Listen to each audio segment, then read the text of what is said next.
Hello students, you are welcome in Navangi classes. Students, today we are going to learn cyclic quadrilateral. जी हाँ student, ये एक नया topic हम आज पढ़ रहे हैं। हमने इसके पहले क्वाड्रिलेटरल ये नाम सुना हुआ था, लेकिन हम आज साइक्लिक क्वाड्रिलेटरल ये टॉपिक देख रहे हैं। चलिए तो अभी देखते हैं कि what is the meaning of cyclic quadrilateral.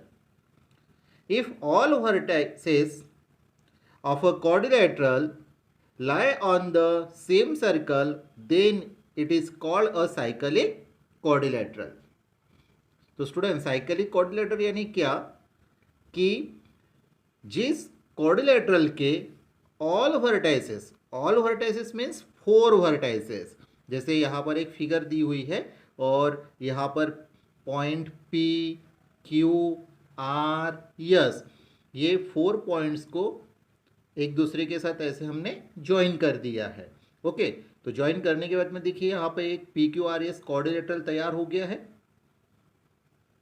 Okay, तो ये PQRS क्वाड्रिलेटरल अभी जो तैयार हुआ है, तो इसे हम अगर अच्छे से ऑब्जर्व देखें तो इसके बेटा ये पूरे 4 वर्टाइसेस जो है ये ऑन द सर्कल है। कहाँ पर? On the circle. और जब इस तरह की सिचुएशन होती है तो ऐसे क्वाड्रिलेटरल को हम साइक्लिक क्वाड्रिलेटरल कहते हैं। Is it clear?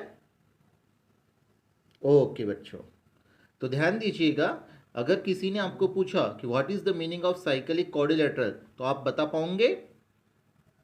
हाँ, तो आपको इतना ही ध्यान में रखना है कि किसी भी क्वाड्रिलेटरल के अगर 4 vertices means all vertices means कितना? 4 वर्टाइसेस, 4 वर्टाइसेस अगर ऑन द सर्कल है तो उस क्वाड्रिलेटरल को हम साइक्लिक क्वाड्रिलेटरल कहेंगे।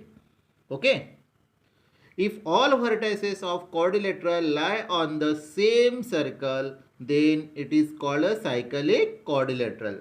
तो स्टूडेंट आपको भी साइक्लिक क्वाड्रिलेटरल अच्छे से समझ में आ गया। चलो, तो अभी हम इस साइक्लिक क्वाड्रिलेटरल से रिलेटेड कुछ पॉइंट्स नोट कर लेते हैं। In the above figure all vertices of quadrilateral PQRS lie on the same circle. तो यहाँ पर PQRS के पूरे 4 पॉइंट्स ऑन द सर्कल है।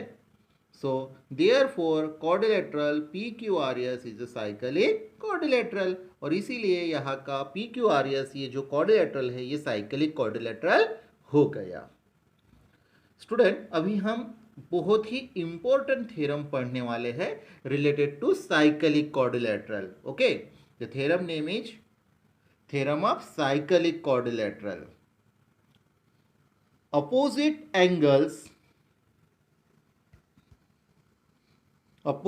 angles of a cyclic quadrilaterals are supplementary. Student देखिए, साइक्लिक क्वाड्रिलेटरल का जो थ्योरम है उस थ्योरम में क्या कहा है? अपोजिट एंगल्स, यानी जैसे यहाँ पर एक हम PQRS इस फिगर को अगर देखें तो P एंगल के अपोजिट वाला एंगल है R और Q एंगल के अपोजिट वाला एंगल है यस। तो अपोजिट एंगल्स यानी P एंगल और यहाँ का R angle, opposite angles of a cyclic quadrilateral are supplementary. तो स्टूडेंट, सप्लीमेंट्री एंगल यानी ऐसे एंगल कि जिनकी जब हम सम करते हैं तो उनकी सम आती है 180 डिग्री। तो स्टूडेंट, थ्योरम में यही बात बताई गई है कि साइक्लिक क्वाड्रिलेटरल के अपोजिट एंगल्स की अगर हम सम करें, जैसे कि यहाँ पे P एंगल और R एंगल की अगर हम सम करें तो उनकी सम 180 डिग्री आएगी। Means angle P plus angle R is equals 180 degree. Similarly angle Q plus angle S is equals 180 degree. हाँ स्टूडेंट, और एक बात ध्यान दीजिएगा, अगर आप एडजेसेंट एंगल ले रहे हो जैसे कि Q और यहाँ का P, तो ये सप्लीमेंट्री एंगल नहीं होगा। ठीक है, ये रॉन्ग हो जाएगा। हमें अपोजिट एंगल्स की सम लेनी है, जैसे कि PR है और यहाँ पे QS। ओके, अभी स्टूडेंट ये जो मैं थ्योरम आपको अभी पढ़ा रहा हूँ ये थ्योरम बेटा पेज नंबर 68 पे दिया है, आपके टेक्स्ट बुक में पेज नंबर 68 पे दिया हुआ है। और यहाँ पे कैसे एक एक्टिविटी बेस ये थ्योरम हमें दिया हुआ है, जिसे हमें जो बॉक्सेस दिए गए उसे फिल भी करना है। ओके, तो अभी थ्योरम का सेंटेंस तो हमने समझ लिया है। गिवन आएगा हमारा quadrilateral A B C D is cyclic, क्योंकि स्टूडेंट्स हमें पेज नंबर 68 पे जो फिगर दी हुई है वहाँ पे सर्कल के ऊपर में ए बी सी डी इस तरह का एक क्वाड्रिलेटरल है, इसलिए हमें यहाँ पे फर्स्ट बॉक्स में ए बी सी डी ये क्वाड्रिलेटरल का नाम नोट करना होगा। ओके स्टूडेंट्स, टू प्रूव में आएगा angle B plus angle D is equals 180 degree, क्योंकि आप पेज नंबर 68 पे फिगर में अगर आप देख रहे हो स्टूडेंट्स, तो वहाँ पे एंगल बी और एंगल डी कैसे है, ये अपोजिट एंगल है, और अपोजिट एंगल की सम कितनी होती है 180 डिग्री। ओके, ये हमें प्रूव करना है। Similarly angle A plus angle C, both angles are also opposites angle, तो इनकी भी सम कितनी होनी चाहिए फिर 180 डिग्री, और यही दो बातें हमें प्रूव करनी है। ओके, तो चलिए अभी हम प्रूफ की ओर बढ़ते हैं। तो स्टूडेंट्स इस तरह से यहाँ पर एक क्वाड्रिलेटरल बना हुआ है ए बी सी डी, और इसके 4 पॉइंट्स कहाँ पर है ऑन द सर्कल, तो ये हमारा साइक्लिक क्वाड्रिलेटरल हो गया। डी पॉइंट और यहाँ का बी पॉइंट, ये दोनों पॉइंट अपोजिट एंगल्स हैं, यानी यहाँ का डी एंगल और बी एंगल अपोजिट एंगल्स हो गए हैं, तो इनकी सम हमने 180 डिग्री अभी टू प्रूव में लिखी हुई है।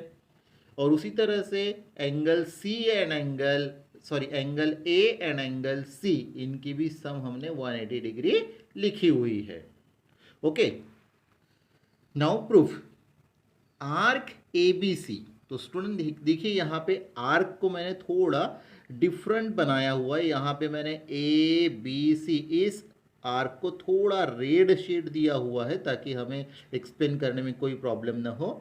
और student arc A D C, इसको मैंने थोड़ा ब्लू शेड दिया हुआ है। ओके, तो अभी हम बात कर रहे हैं आर्क ए बी सी की, यानी ये जो रेड शेड वाला जो आर्क है उनके बारे में बात कर रहे हैं। Arc A B C is intercepted, ये आर्क कैसा है स्टूडेंट, इंटरसेप्टेड आर्क है, intercepted by the inscribe angle A D C. तो स्टूडेंट आप देखिए यहाँ पर ए डी सी, यहाँ का ये जो डी एंगल है, इस डी एंगल की वजह से ये रेड वाला जो आर्क है ये इंटरसेप्ट हुआ है, क्योंकि इस डी एंगल के इंटीरियर में ए बी सी आर्क आ रहा है। हमने इंटरसेप्टेड आर्क और इंस्क्राइब एंगल पढ़ा हुआ है इसके पहले की वीडियो में। उस समय स्टूडेंट मैंने बहुत ही डिटेल में आपको इंस्क्राइब एंगल और इंटरसेप्टेड आर्क के बारे में बताया हुआ है। तो ध्यान दीजिएगा, आर्क के इंटीरियर में जो एंगल के इंटीरियर में जो सर्कल का ये पार्ट आ रहा है, इसी ए बी सी को हम अभी इंटरसेप्टेड आर्क कहते हैं। ओके, तो arc A B C is intercepted, arc A B C कैसा है, इंटरसेप्टेड है by the inscribe angle A D C arc की वजह से। ओके, तो क्या होगा, अभी इंस्क्राइब एंगल थ्योरम भी हमने पढ़ा, तो उसके मुताबिक angle A D C is equal 1/2 major arc A B C, that is the equation number 1। तो अभी इसके लिए हम क्या करेंगे, पहले एंगल का नाम लिखेंगे जो एंगल इंस्क्राइब है, फिर इक्वल का साइन, फिर 1/2, और जो एंगल ने इंटरसेप्ट आर्क किया था उसका नाम 1/2 के बाद। ये हमने स्टूडेंट इंस्क्राइब एंगल थ्योरम में ये भी बातें पढ़ी हुई है, ठीक है। आप प्रीवियस वीडियो को अगर आप केयरफुली देख रहे हो डे बाय डे, तो आपको ये थ्योरम समझने में कोई भी प्रॉब्लम नहीं होगी। तो equation number 1 clear.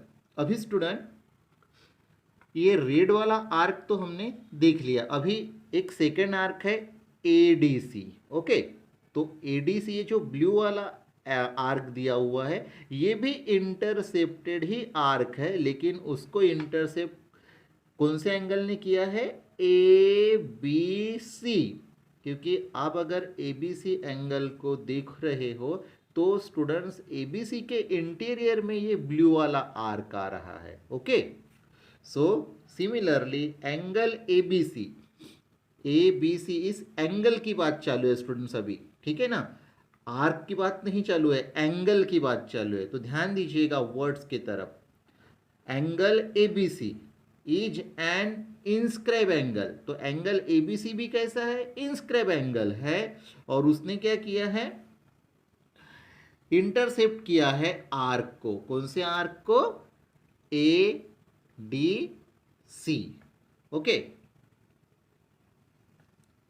Similarly angle ABC is an inscribe angle, it intercept arc ADC. Okay, तो यहां पर भी अगर हम इंस्क्राइब एंगल थ्योरम यूज करें तो क्या होगा, angle ABC is equal 1/2 major arc ADC. अभी यहाँ पर ए बी सी, इस एंगल का नाम पहले लिखना होगा, फिर इक्वल का साइन आएगा, फिर 1/2 और बाद में फिर ए बी सी एंगल के इंटीरियर में जो आर्क है, मतलब इंटरसेप्टेड आर्क, वो है ए डी सी। ओके, तो उसका नाम अभी हम यहाँ पे लिख रहे हैं, that is the equation number second. Student यहाँ पे इक्वेशन 1 और इक्वेशन सेकेंड, ये दो इक्वेशन अगर आपको समझ में आ गया तो पूरा थ्योरम आपको समझ में आएगा। ठीक है, तो इक्वेशन 1 कैसे बनाया हुआ है और इक्वेशन 2 कैसे बनाया हुआ है, इसकी अच्छी तरह से आप प्रैक्टिस कीजिए, डायग्राम को अच्छे से समझिए। If you have any doubts तो student please call me immediately. Okay, अभी आगे जो दो इक्वेशंस के ऊपर से हमने प्रॉब्लम सॉल्व किया है बहुत ही इजी है। तो अभी हम आगे बढ़ते हैं, एडिंग इक्वेशन 1 एंड 2। अभी स्टूडेंट्स हम इक्वेशन 1 और इक्वेशन 2 को ऐड कर रहे हैं। तो ऐड करते समय एक बात का ध्यान रखिएगा, लेफ्ट साइड का एडिशन लेफ्ट साइड के साथ और राइट साइड का एडिशन राइट साइड के साथ। तो लेफ्ट साइड में यहाँ पे एंगल एडीसी है और इधर में लेफ्ट साइड में एंगल एबीसी, तो इन दोनों का हम एडिशन करेंगे। तो यहाँ पे दोनों एंगलों के नाम आ गए, फिर इक्वल का साइन। उसके बाद में राइट साइड में 1/2 मेजर आर्क एबीसी और यहाँ पे 1/2 मेजर आर्क एडीसी। तो यहाँ पे हमने दोनों आर्क के नाम लिखे। ओके, फर्स्ट आर्क हो गया हमारा ABC plus second arc ADC. अभी इन दोनों का एडिशन हमने किया। यहाँ पे आपको इक्वल का साइन नहीं देना स्टूडेंट, ये स्पेस नहीं होने की वजह से मैंने इस सेकेंड आर्क को नीचे लिखा है। अभी इन दोनों आर्क का जब हम एडिशन करेंगे तो आप देखिए 1/2 दोनों तरफ है, इसलिए हम 1/2 को कॉमन ले रहे हैं। तो कॉमन लेने के बाद में एक बिग ब्रैकेट बनाना है आपको, स्क्वायर ब्रैकेट, और उसके अंदर में आ जाएगा major arc ABC plus major arc ADC. अब स्टूडेंट आप अच्छी तरह से इस पूरे दोनों भी आर्क को देखिए, major arc A B C red वाला आर्क और major arc A D C ये ब्लू वाला आर्क, इन दोनों के वजह से ये पूरा सर्कल बन गया है। ओके, तो स्टूडेंट अभी यहाँ पे अगर सर्कल बन गया तो सर्कल का मेजर कितना होता है, 360 डिग्री ना। तो इसीलिए स्टूडेंट्स हमने यहाँ पे अभी 360 डिग्री लिखा हुआ है, और 2 से 360 डिग्री को डिवाइड किया तो क्या आएगा, 180 डिग्री। तो students major arc A D C plus major arc A B C means angle D plus angle B is equals 180 degree, और यही हमें प्रूव करना था। उसी तरह से स्टूडेंट्स हम एंगल ए और एंगल सी को भी 180 डिग्री प्रूव कर सकते हैं। ओके, तो स्टूडेंट्स अभी angle A plus angle C is equal 180 degree, इसे हमें प्रूव करने की कोई ज़रूरत नहीं है, हमने एक पेयर को प्रूव कर दिया तो हमारा ये थ्योरम फिनिश हो गया। ओके स्टूडेंट्स, तो आई होप स्टूडेंट्स आपको ये आज का टॉपिक समझ में आ गया होगा। तो मिलते हैं स्टूडेंट्स हम नए वीडियो में नए प्रॉब्लम के साथ। Till then thank you.